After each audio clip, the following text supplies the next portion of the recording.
क्या बात है, बहुत सुंदर बाबू।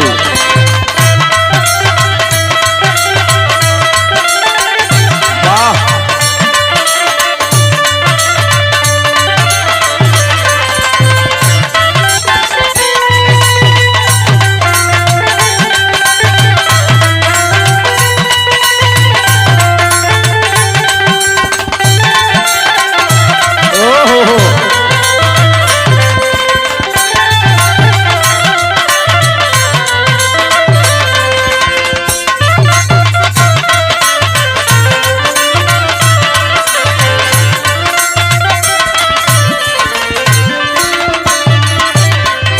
अच्छा बाबूजी,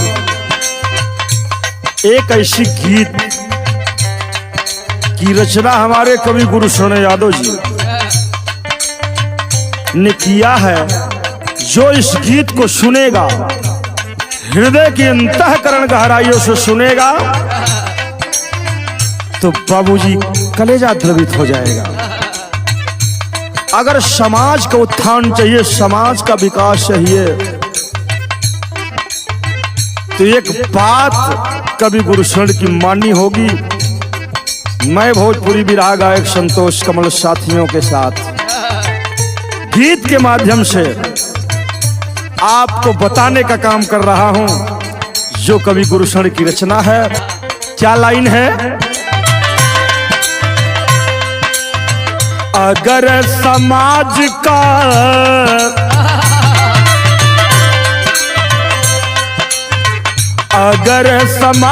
का उत्थान होना चाहिए,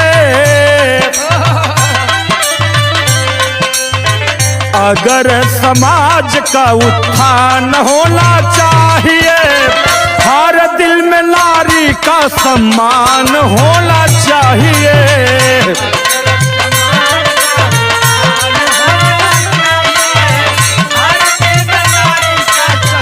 बहुत सही बाबू।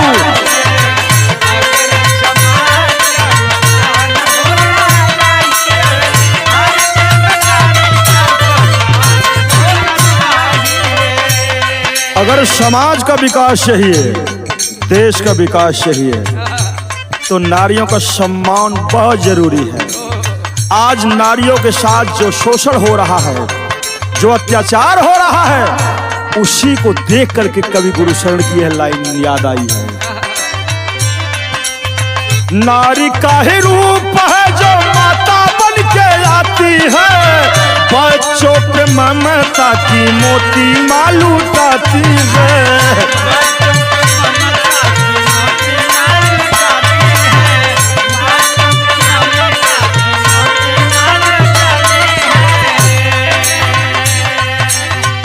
उस जग जननी का, उस जग जननी का गुणगान होना चाहिए, उस जग जननी का गुणगान होना चाहिए, हर दिल में नारी का सम्मान होना चाहिए।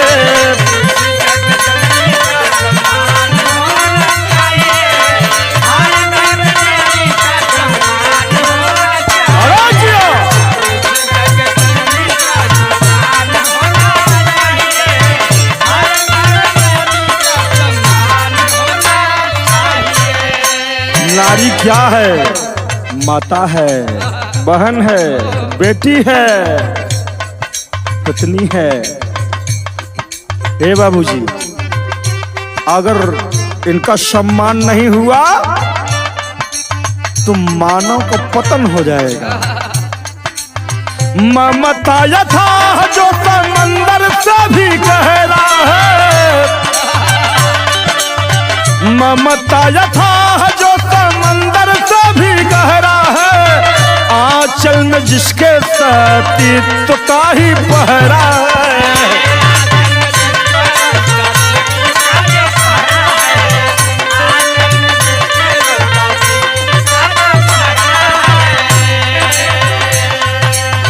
यादव वो सावित्री सत्यवान होना चाहिए,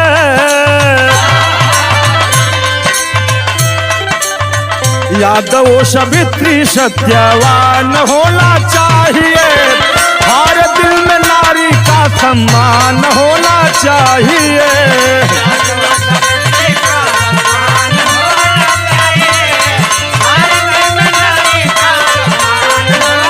बाबा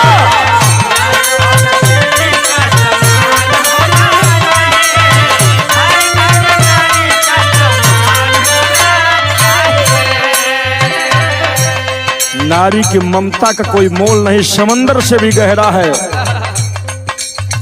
माता की ममता। याद करो उस सती को जिसने यमराज से अपने पति को वापस ले लिया था, अपने पति के प्राण को, सत्यवान के प्राण को सावित्री ने वापस ले लिया था। यमराज भी मजबूर हो गए। वह नारी है। अगर इस नारी का सम्मान नहीं हुआ तो देखिए क्या होता है। गौर करिए, मैं प्रमाण दे रहा हूं। सती अहिल्या का इतिहास महिमा गाता है, जिसके लिए एक युग परिवर्तन हो जाता है।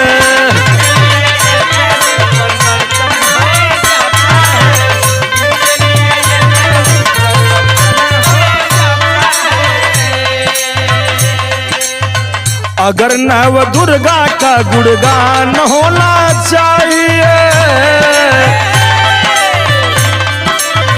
अगर नव दुर्गा का गुणगान होना चाहिए, हर युग में नारी का सम्मान होना चाहिए।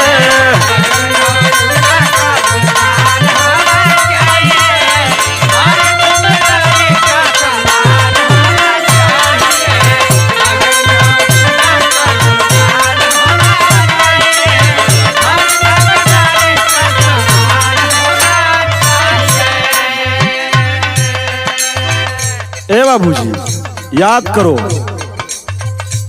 अहिल्या के सतीत्व की परिभाषा मैं बता नहीं सकता।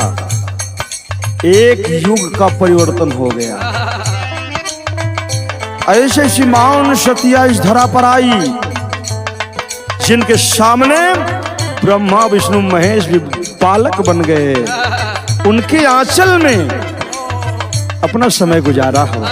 अगर उस नारी का अपमान होता है तो क्या आप जानते हैं ब्रह्मा विष्णु खुश रहेंगे, देवी दुर्गा खुश रहेंगी? नहीं हो सकता।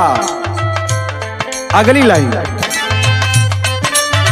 दिल के आईने में तस्वीर एक आती है, लाखों जख्म दिल में वो फिर भी मुस्कुराती है।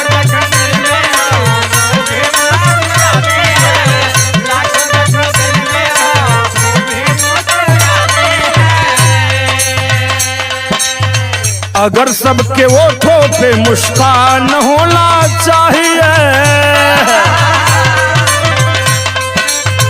अगर सबके ओठों पे मुस्कान होना चाहिए, हर दिल में नारी का सम्मान होना चाहिए।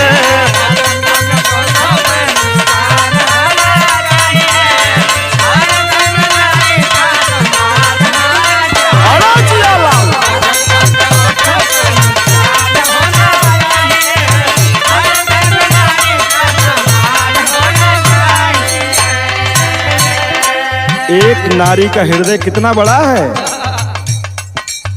सासौ चार बात बोले, ससुरो चार बात बोले, मन से दुओ चार बात बोले मर्दो।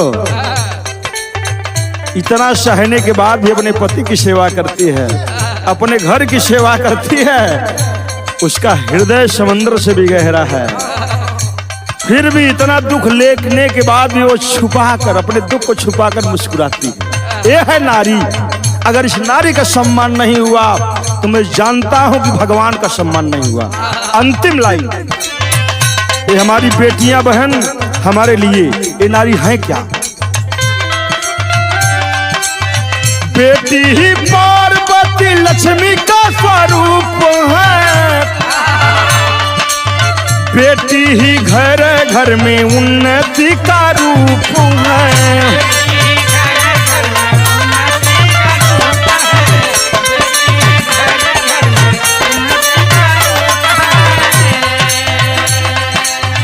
कमल जी सपनों में उड़ान होना चाहिए। अंतिम लाइन है कवि जी की, आए कमल सुनो। एक कवि की कलम कह रही गुलशन यादव की, कमल जी सपनों में उड़ान होना चाहिए, तो हर दिल में नारी का सम्मान होना चाहिए।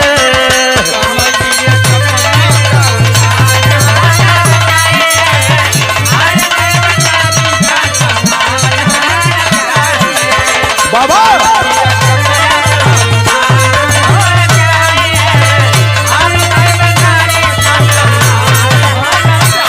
अरे जिया भैया जिया।